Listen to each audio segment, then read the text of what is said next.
Everyone, आज हम लोग बात करेंगे हाइड्रोलॉजी प्लस इरिगेशन यानी हाइड्रोलॉजी और इरिगेशन के बारे में। तो हम लोग ये जो टॉपिक है आपका इंट्रोडक्शन टू सिविल इंजीनियरिंग में पढ़ना है, BTech third semester civil AKU university का हाइड्रोलॉजी और इरिगेशन। ठीक है, इंट्रोडक्शन टू सिविल इंजीनियरिंग में बहुत सारा सब्जेक्ट, जितने सब्जेक्ट आपको पढ़ने हैं सारे के सारे सब्जेक्ट को एक ओवरव्यू के तौर पे एक मतलब इंट्रोड्यूस करवाना है उस सब्जेक्ट से, ताकि आपको पता चले कि हम लोग को मतलब फ्यूचर प्लानिंग आपके सेमेस्टर जो लोग बढ़िया से पढ़ना चाहते हैं तो उनको ये पता हो कि आगे किस किस सब्जेक्ट को पढ़ना है और उसका बेसिक क्या होगा, उसका आधार क्या होगा। ठीक है, तो इस सब्जेक्ट को स्टार्ट करते हैं हम लोग। ठीक है, हाइड्रोलॉजी और इरिगेशन को स्टार्ट करते हैं यहाँ पे। तो जो यहाँ पे हाइड्रोलॉजी और इरिगेशन क्या है, तो हाइड्रो मीन्स पता होगा आपका वाटर। ठीक है, तो ये वाटर से रिलेटेड आपको पढ़ाया जाएगा। इरिगेशन एग्रीकल्चर में जो वाटरिंग करते हैं, पानी देते हैं खेत में, ठीक है, जिससे फसल उगाते हैं आप, तो उसमें पानी देते हैं उसको ग्रो करवाने के लिए, वही सब यहाँ पे पढ़ना है हाइड्रोलॉजी और इरिगेशन में। आपका रेनफॉल होता है, वर्षा होता है आपके यहाँ, तो कितना होता है, कितना इंटेंसिटी होता है उसका, कितना जो ड्रॉप बूंद है उसका साइज क्या होता है। कभी कभी देखते हैं हैवी रेनफॉल होता है, कभी कभी कम पानी पड़ता है, कभी ऐसी उसको क्या बोलते हैं फुहारा आता है सिर्फ, कभी कभी मूसलाधार बारिश होता है। तो ये सब वही सबको यहाँ पे पढ़ेंगे फिर है। ठीक है, फिर उसके बाद देखेंगे कितना पानी बचता है, कितना जमीन के नीचे चला जाता है, कितना हमारे सरफेस पे है। ठीक है, यही सब हम लोग कहाँ देखेंगे, हाइड्रोलॉजी और इरिगेशन में देखने वाले हैं। ठीक है, तो पहले तो स्टार्ट कर रहे हैं हम लोग इरिगेशन को, उसके उसके बाद देखेंगे हाइड्रोलॉजी को। ठीक है, तो बहुत ही इंटरेस्टेड टॉपिक है। जब आप इसे पढ़ेंगे अपने सब्जेक्ट में, जब आगे के सेमेस्टर में आपको ये सब्जेक्ट के तौर पे आएगा, हाइड्रोलॉजी अलग सब्जेक्ट बना देगा, इरिगेशन अलग सब्जेक्ट बना देगा। ठीक है, जैसे हम लोग PCC RCC स्टील पढ़ रहे थे, सब एक सब्जेक्ट बनेगा। सॉइल पढ़े वो भी एक सब्जेक्ट बनेगा। ठीक है, तो आइए स्टार्ट करते हैं इरिगेशन को। Every crop requires certain amount of water at regular interval of time throughout its growth period to attain full maturity.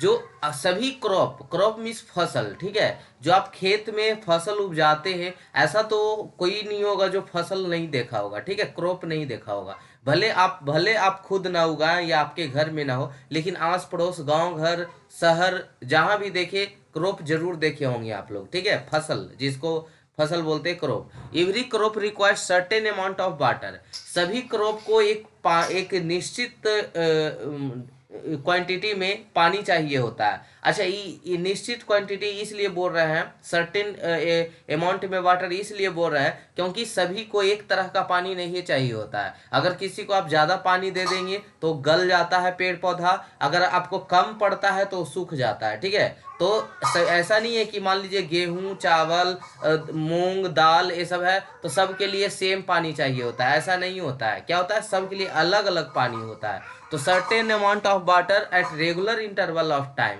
Through out इस growth period to attain full maturity.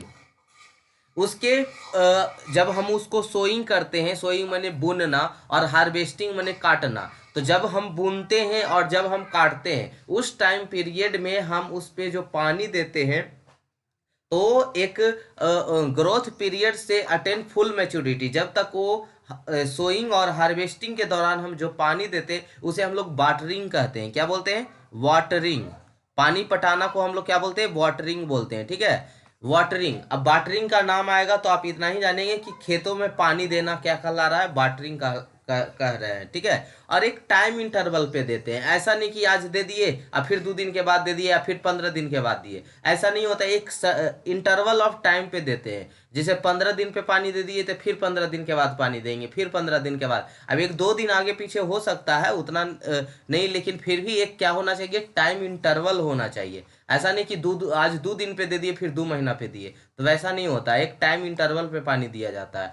If natural rainfall is sufficient. और जो इस चीज को खुद मतलब जो farmer के यहाँ से होंगे, जो किसान घराने से होंगे, उनको तो ये चीज बहुत अच्छे से पता होगा। उतना तो हम लोग को नहीं पता होगा क्योंकि हम लोग सिर्फ पढ़े हैं। ठीक है, जो खुद किए उनको तो सबसे ज्यादा पता होगा।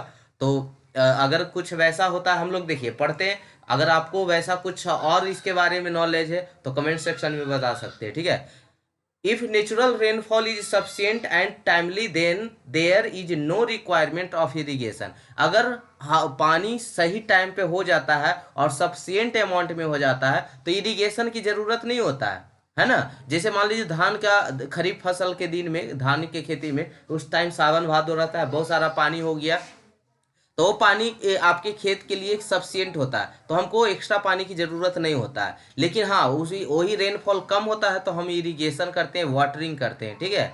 तो water and if rainfall is not sufficient, अगर पानी रेनफॉल वर्षा, रेनफॉल मीन्स वर्षा, ठीक है, तो अगर रेनफॉल सफिशिएंट नहीं होता है तो हम लोग क्या करते हैं, आर्टिफिशियल अप्लीकेशन ऑफ वाटर है to provided as per the requirement. जितना उसको रिक्वायरमेंट होता है हम लोग आर्टिफिशियल उसको क्या करते हैं, वाटरिंग करते हैं, ठीक है, कुआं से निकाल के, पंप वेल से निकाल के, ठीक है, मोटर से निकाल के उसको हम खेत में क्या डालते हैं, पानी डालते हैं। In a tropical country like India the natural rainfall can be either insufficient और इरेगुलर, देयरफॉर इरिगेशन सिस्टम है टू बी डेवलप्ड। जो अपने इंडिया है उसमें क्या होता है, किसी किसी क्षेत्र में तो पानी हो जाता है सफिशिएंट, बहुत सारे अपने कंट्री में, अपने इंडिया में बहुत सारा ऐसा जगह है जहाँ पे पानी नहीं, मतलब रेनफॉल नहीं होता है, तो हमको इरिगेशन करने की क्या होती है, आवश्यकता होती है।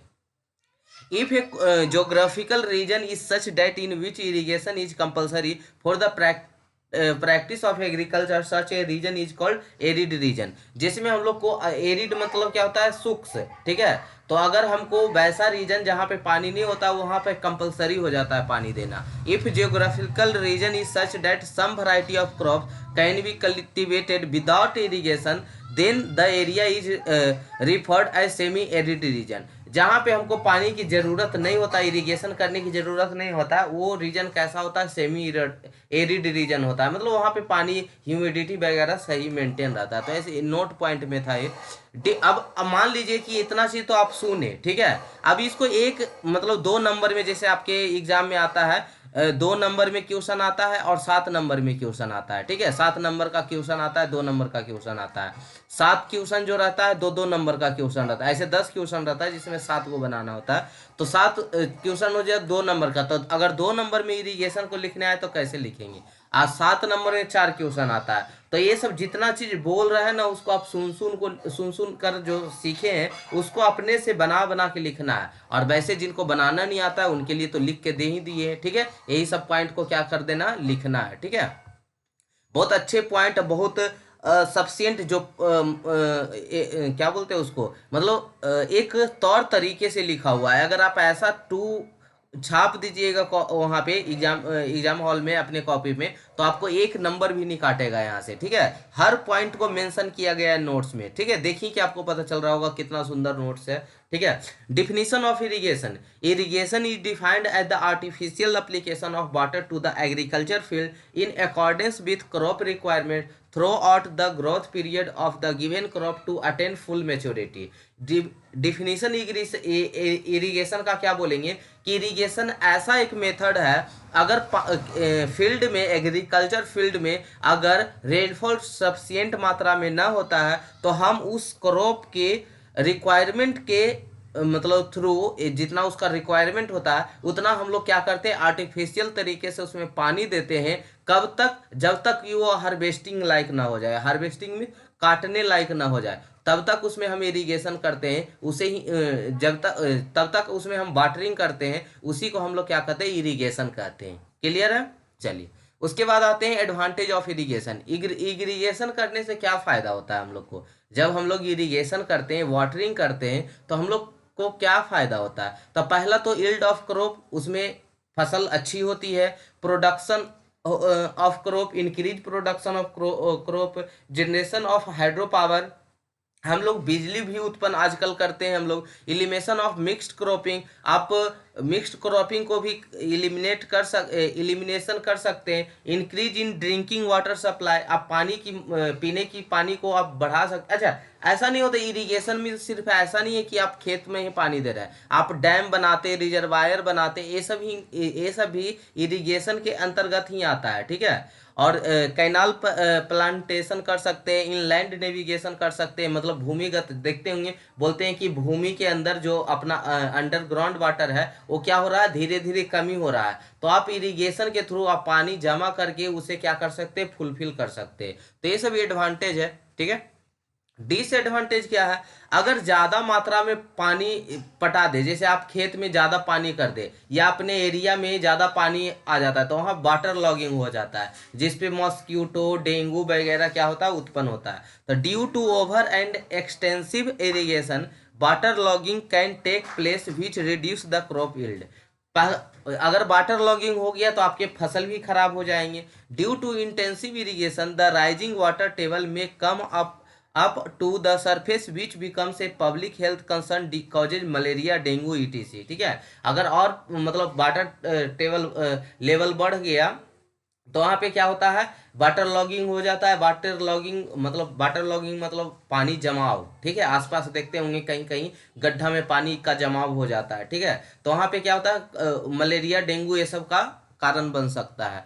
Irrigation lead to seepage of inorganic fertiliser to the ground water table. और क्या होता है, जब आप खेत में खाद डालते हैं और उसमें वाटरिंग करते हैं, इरिगेशन करते हैं, तो उस पानी के थ्रू खाद का जो है इनऑर्गेनिक फर्टिलाइजर है, जो धीरे धीरे कहाँ चला जाता है, आपके ग्राउंड वाटर में चल जाता है। हम लोग कौन सा पानी पीते हैं, मोटर चला के कौन सा पानी निकालते हैं, ग्राउंड वाटर ही तो निकालते हैं, नीचे से ही तो पानी निकाल के पीते हैं। तो ये भी एक आपके लिए क्या हो सकता है, हानिकारक हो सकता है, ठीक है।